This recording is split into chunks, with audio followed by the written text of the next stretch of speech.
Hi everyone, welcome to the first DigiTech Health Leadership Talks webcast.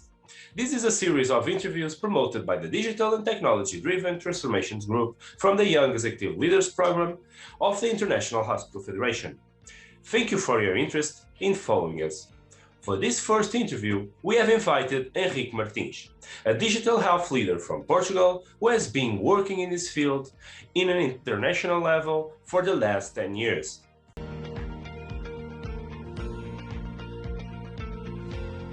Thank you, Henrique, for accepting our invitation.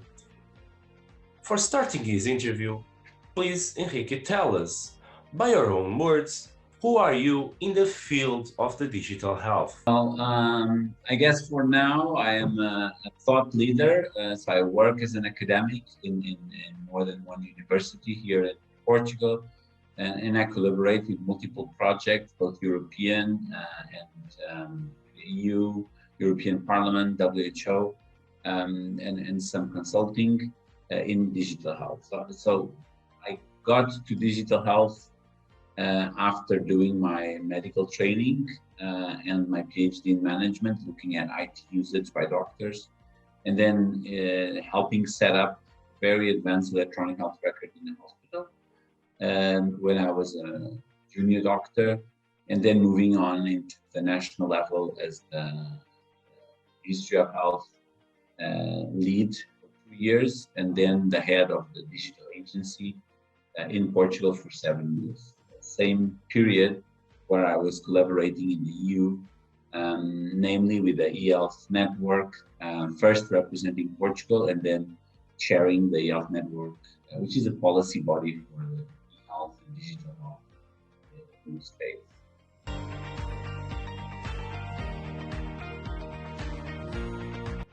Our first question is, how can mHealth, along with telehealth, contribute to better patient outcomes in the perspective of value-based healthcare?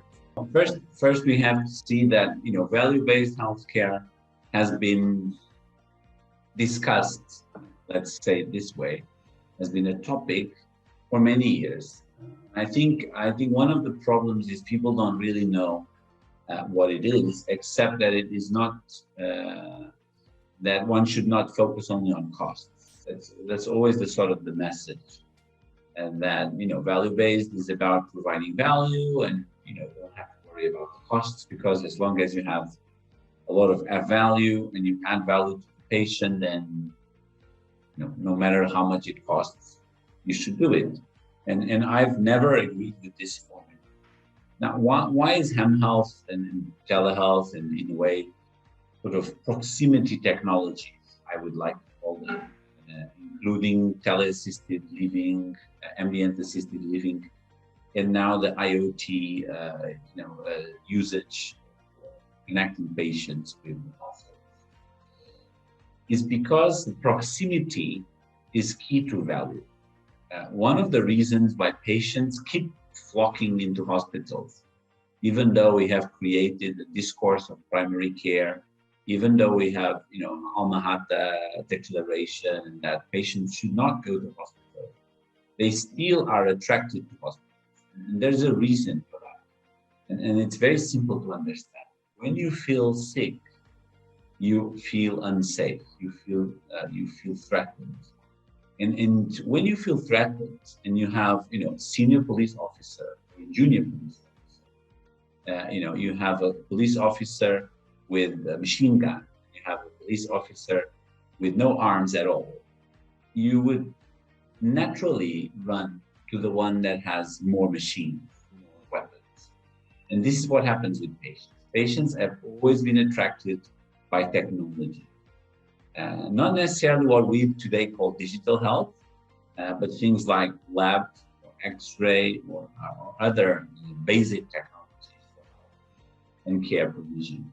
So in conclusion, value is given to the patient when the patient feels less unsafe. Even a patient that is dying, he knows that he's dying, it's the area of palliative care. He knows we are not going to save him, and he knows that very well. What he's seeking is comfort and safety, security. So I think proximity technologies, mobile health, telehealth, assistive technologies, ambient assisted living, having a home prepared with some sensoring equipment. You know, if you don't feel well, it is easy to interact with your care team by just a click of a button that is located in your fridge or everywhere in your house, or you just talk to your Alexa engine and you say, you know, I'm not feeling well today. You know, I need my assistant to call me. These technologies, they bring you back, or they bring you again once more to the realm of safety.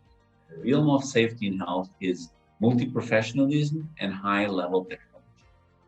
It's not about going to a small room in a surgery, as the UK call them, or into primary care facilities in many countries, you know, without any sort of equipment to see someone sitting on a desk.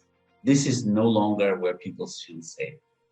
They feel safer, for example, by talking over Zoom with a doctor or a nurse and receiving their prescription on their phone. This makes them feel much safer than to drive to the nearby office in Germany and get a paper prescription. And that's the realities we have in Europe, and it's worth thinking about. So these technologies bring hospitals back proximity. Now one could discuss if hospitals should be different and should be not so big, and maybe discover or rediscover the concept of district hospitals and nearby hospitals. But that's another conversation.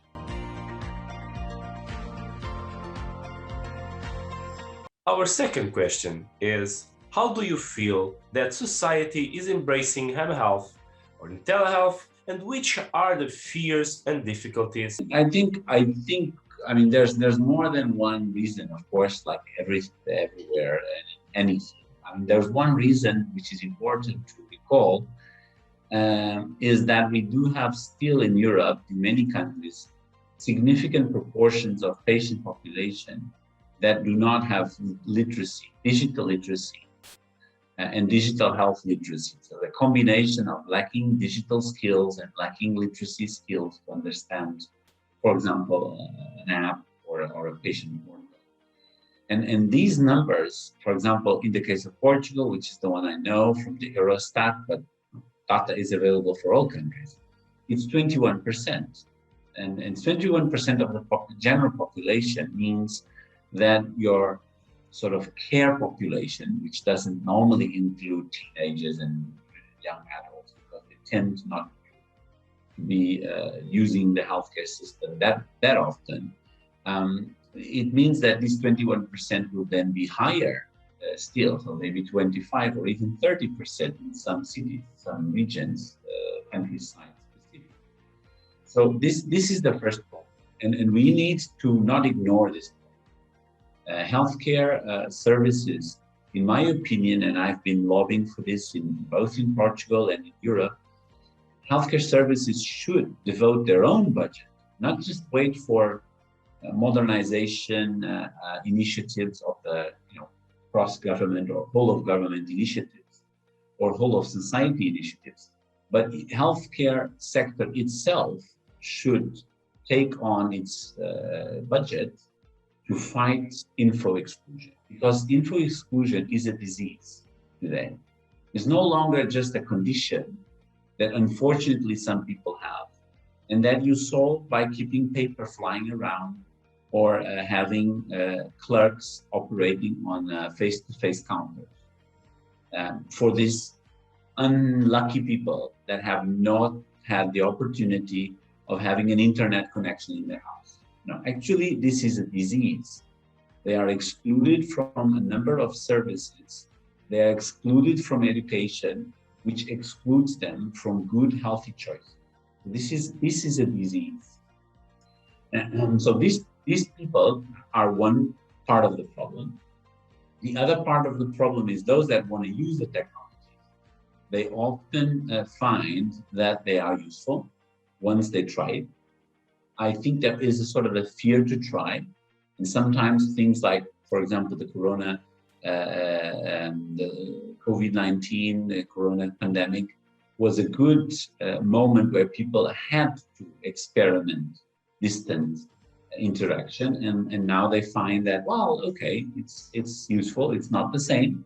I still like to feel that the touch and the presence, the physical presence of my nurse, but it's okay. It's a good way, and actually, in some cases, it is pretty good because it's faster, and I get my skin to be seen in a few days, rather than wait 2 years to see the dermatologist, like happens in some countries in Europe. So experimentation and having a drive to experiment, a motivation to experiment is a key factor. And I think here professionals, health professionals, could have a more pivotal role. They could be the promoters of this experimentation. They could challenge the patients. Why don't you try this? As they challenge them to try new drugs. So I think there is a discourse to be built with the professional societies, doctors, nurses, others, and professional associations. And the third is the ease of the experience. If the experience is easy, if the system is seamless, if there is data about you in the systems and not just yet another empty app that I download to my phone to use to foster my diabetic food care. If what I have is an empty technology, people don't tend to engage very much. But if they download, as we've built here in Portugal a few years ago when I was leading the agency, the health wallet, just download it and suddenly you get all the vaccines you had since child. The ones you didn't even remember, they're there for you to see. Then you feel, wow, this system is not only useful, it knows me. It knows something about me. It worries with me, it cares me. And this IT that cares for you is something that most developers don't understand because they love new software. But new software often comes without data. The old software has data, but it's old, so it's not interesting anymore. So I think these are the three main factors. So there are about a third of people that do not have the capacity to experiment. A third of people do not have the motivation, or they need more motivation to experiment. And the final third loses the motivation if they have a bad experience. So if you solve these 3/3, you're pretty good.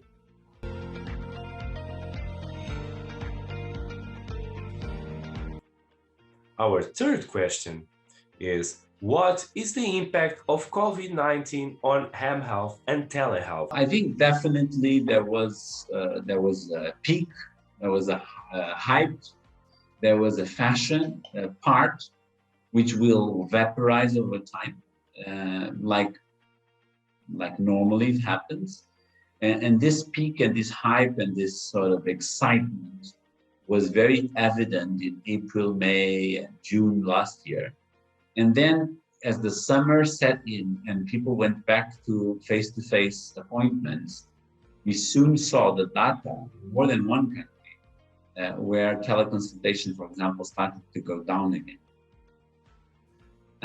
However, having said this, it didn't go down to the same levels as before.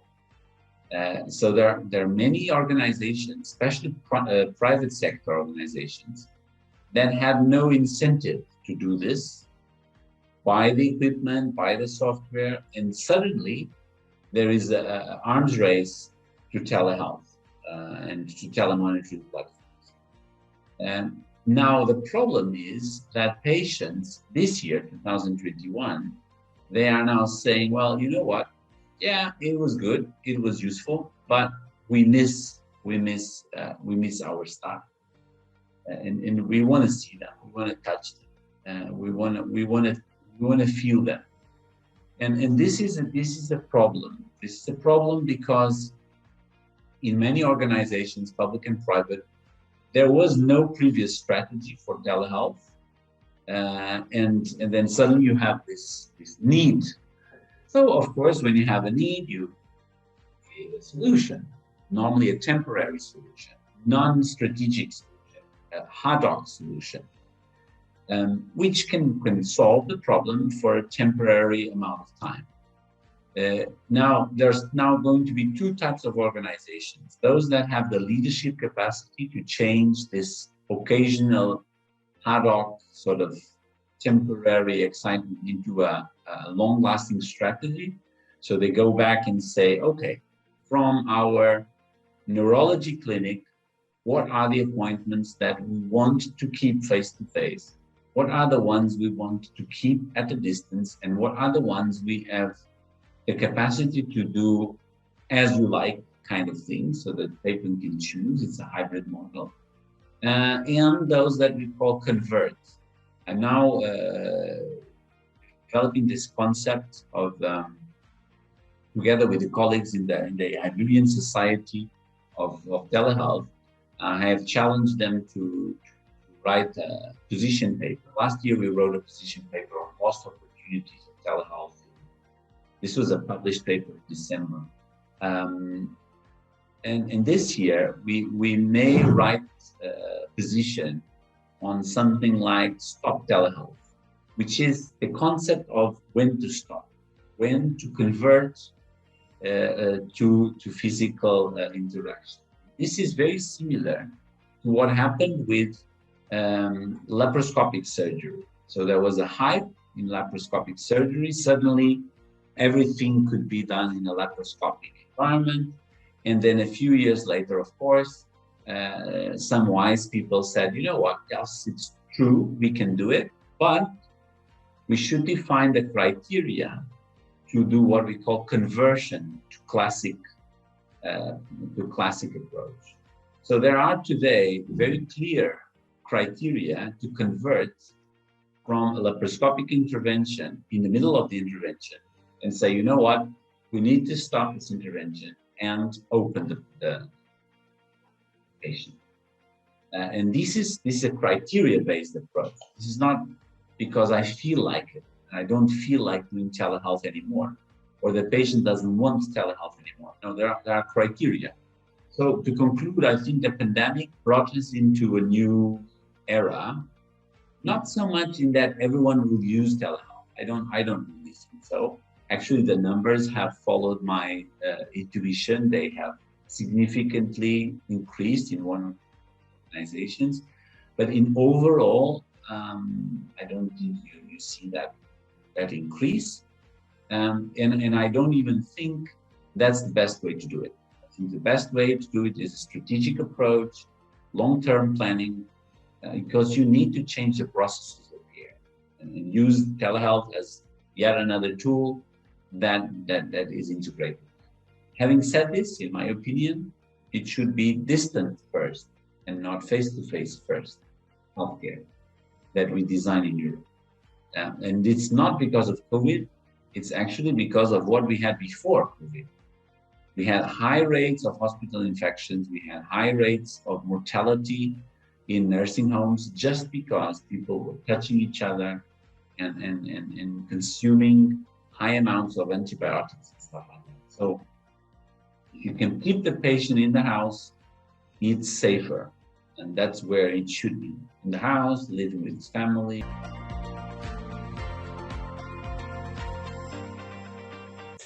Our fourth question is, what actions should healthcare stakeholders take in order to realize the full potential of telehealth?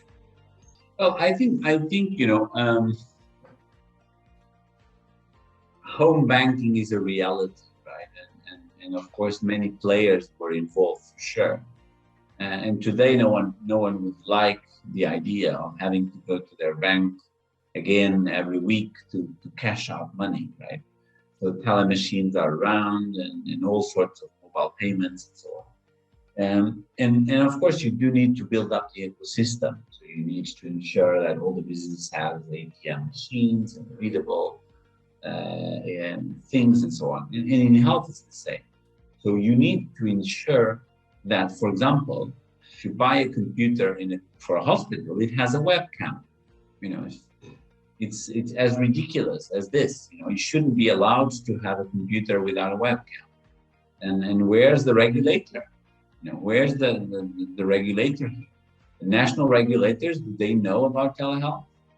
Well, I don't think they know enough about telehealth to regulate telehealth or regulate the absence of telehealth, for example. So the regulators, for me, are the weakest link, right? They almost rarely exert any influence at all,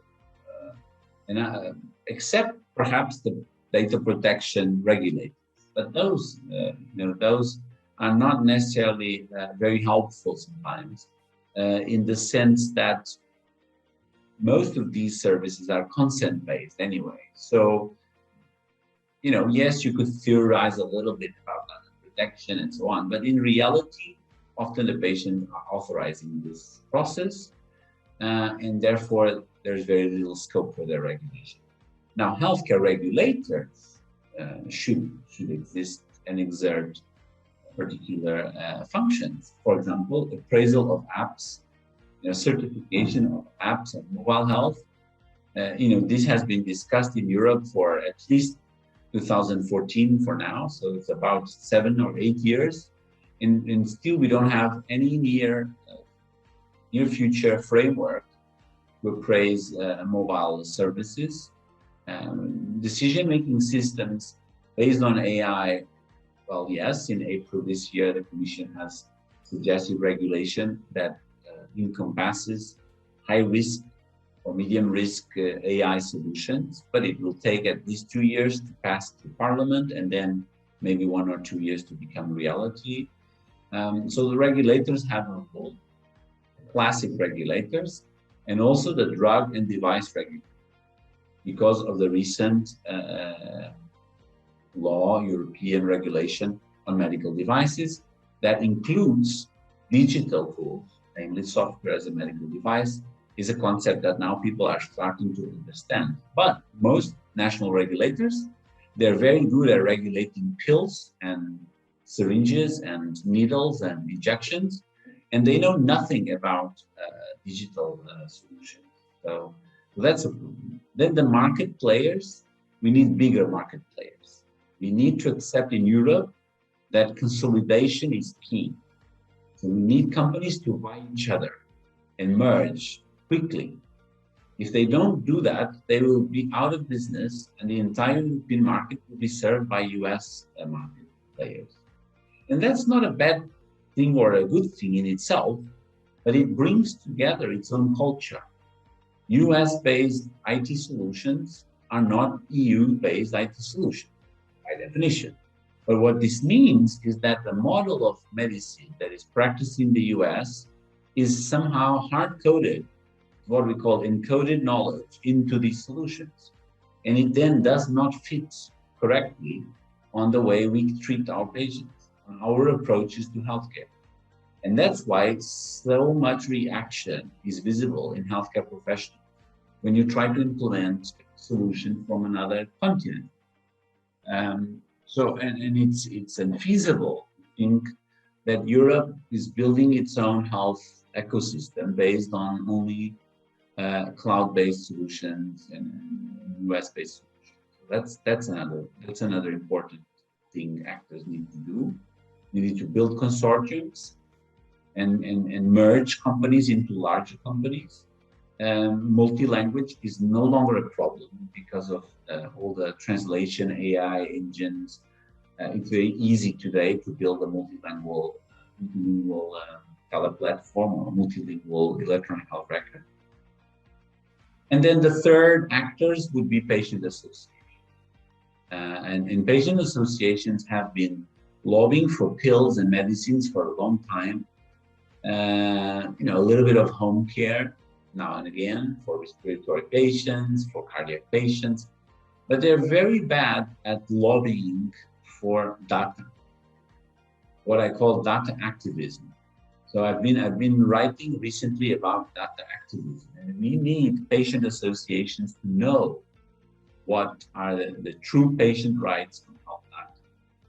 And it's not the data rights on protection, it's the data rights on sharing and data donation. So these players are crucial because they are the demand side of the solution. They are the ones that will pressurize hospital organizations, for example, to buy a new software because the old one doesn't provide, for example, access online to your record. Without this pressure, the hospitals, for example, which is the focus of your attention, will not spend the time and the money and the effort to change IT solution, even if the market has matured to better solutions, and even if the regulator tells them they have to, because they will find a way to skip the regulator function for a while. Maybe they will pay a fine, because the cost of transferring from old system to a new system is very, very high. So you need multiple forces, regulator and patients, and then of course an offer. You need the market to offer you the products that you need.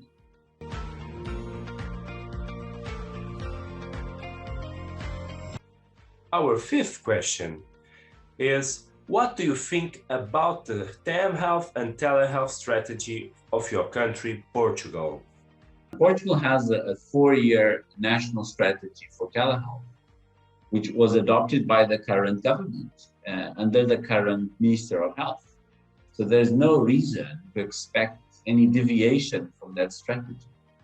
Now, the question is, how fast do you follow that track? But I don't think we will move away from that track, which is a good thing. I think the track was very well designed, and this is not because I was part of that effort. It's because there was many interactions with multiple players, public, private, companies, organizations of different sorts. It's one of the few published strategies in the world for telehealth. So there's no reason for the government not to follow that strategy. Now, how fast do you follow a road depends on how fast you like to drive, on how fast your car can go, and how much gas can you spend. That's literally the 3 variables that determine the speed of the vehicle on the road. And on those, I know that Portugal is receiving about 300 million for digital health, which seems a lot of money, but it is not. For a long time, I have been demanding further investment in IT for many years, and my calculations are very simple. Just the public sector, if you separate 300 in 5 years, it's 60 million. And if you separate 60 million into 60 healthcare organizations, we have about 52 hospital groups, and then we have about 15 central organizations which also have IT systems and need IT investment. It gives you the amount of about 1 million a year.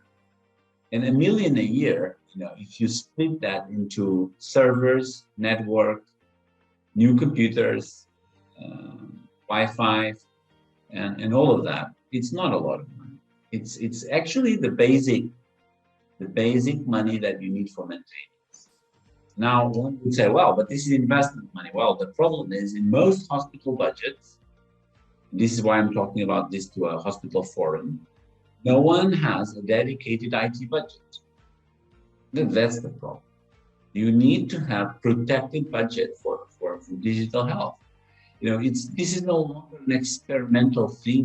There's a nice to have kind of, 90s excitement that, wow, IT, let's get some money for these kids to play with computers. This is now the core of your business, data and information. And how can you not protect the core of your business with a maintenance budget, as you have for nursing staff, as you have for medicines? So there's a lot of illiteracy in management, in hospital management, in most countries, not just in Portugal, but in most countries, are profoundly ignorant of IT management. And this is the biggest threat to the strategy being fulfilled or not. Is, if you think your car can go without gas, well, normally what happens is that you will stop in the middle of the road. And this is what I hope doesn't happen.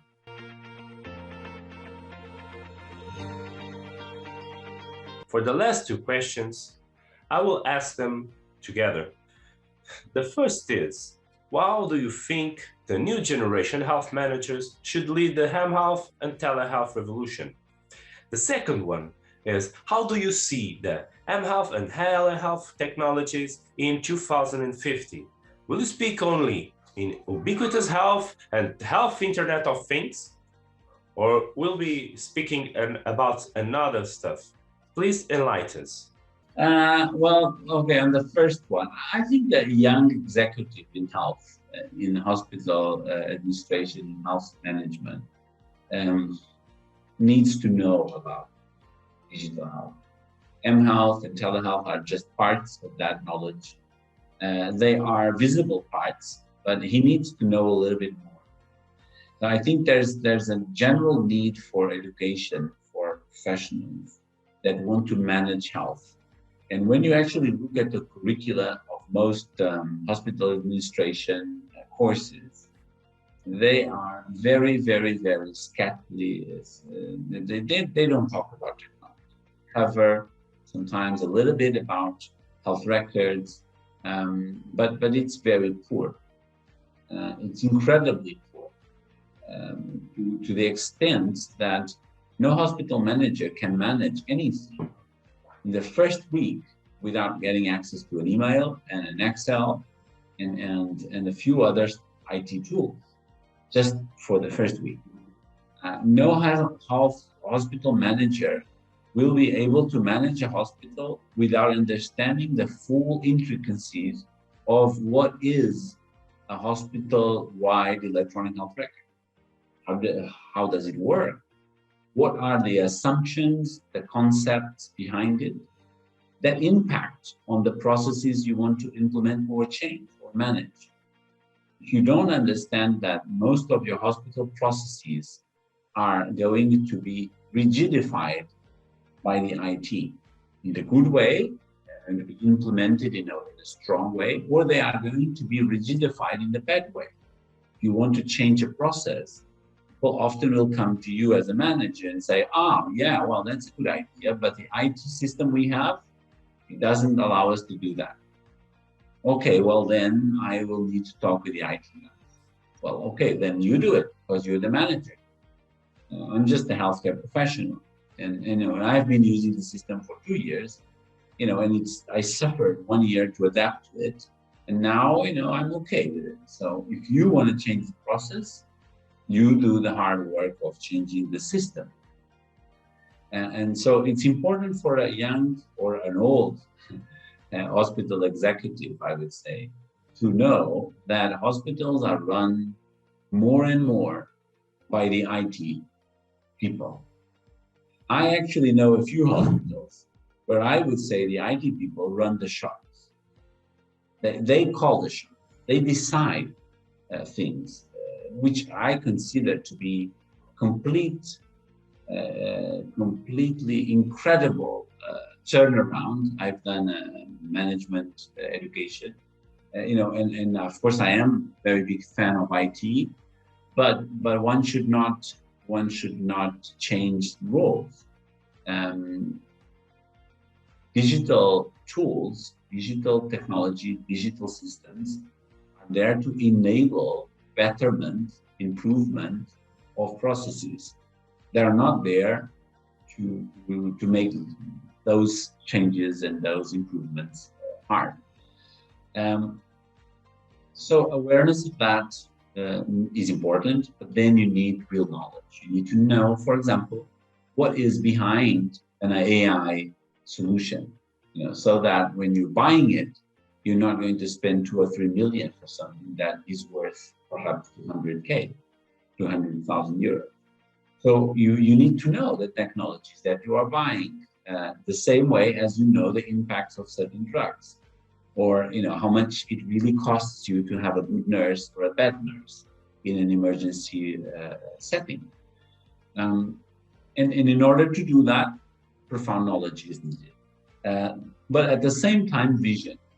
So when looking into the second question that you asked. So building a vision of what you would like to see in your hospital as the future comes is definitely linked to how digital is going to be in your hospital. Because there's no future that is not digital. That does not exist. But also, when not to use digital, when to use what some people call physical and digital experiences. When to hybridize AI with natural eye. Do you still hire intelligent people, or you just hire intelligent software?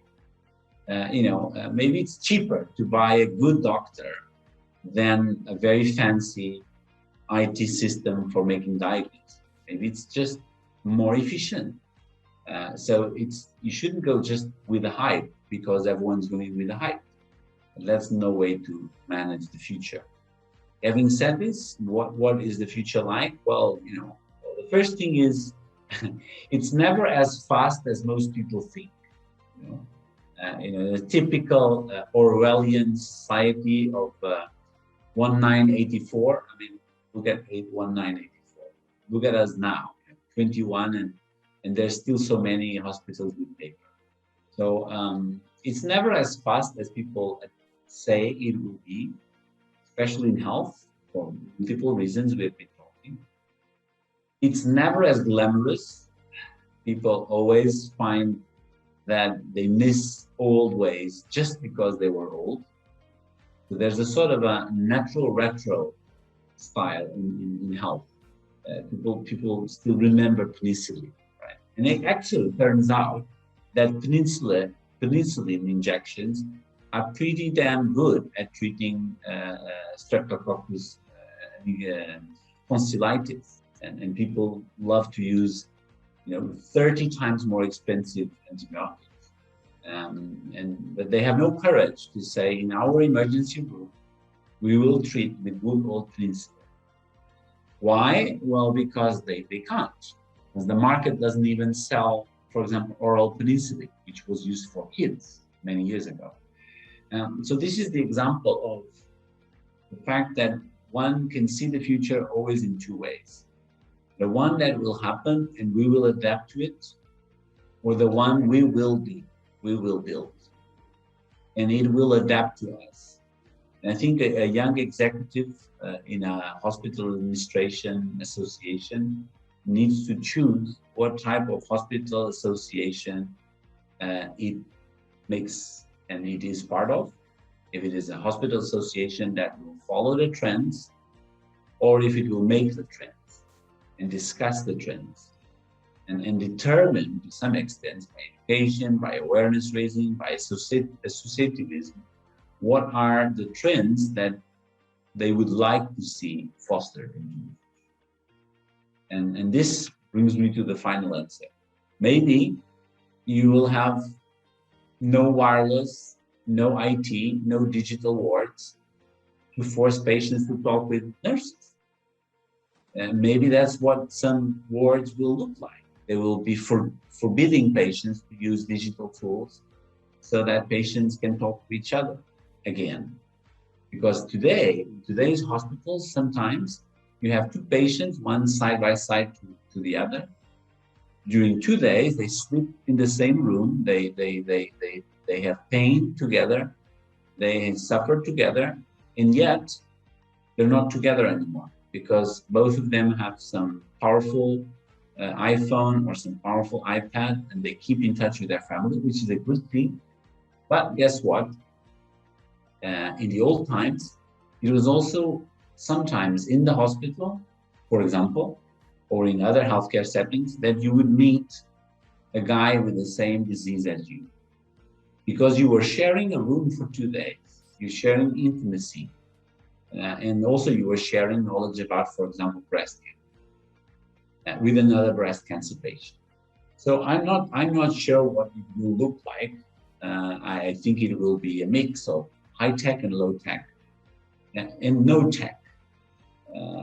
perhaps as well. And this is the sign of wisdom.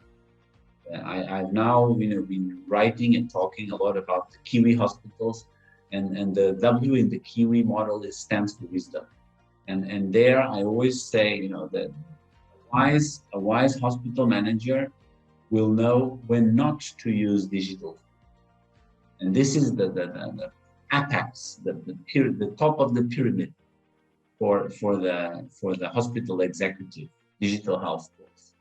When not to use it, having used it, and not like some of them, which is, oh well, then in that case we'll never use it. Well, that's not the point. You do need to know how to use nuclear energy to then choose not to use nuclear energy. And that's the way for digital health. It's almost as powerful for the good and for the bad as nuclear was a few years ago.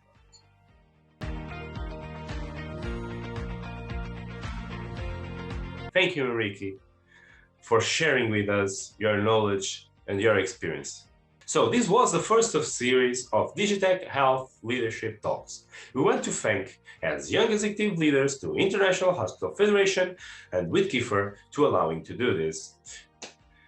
You can listen and you can watch our webcast in the International Hospital Federation website and blog, and you can follow the Young Executive Leaders program in the same website and in the social media. Thank you for being here and to listen to us.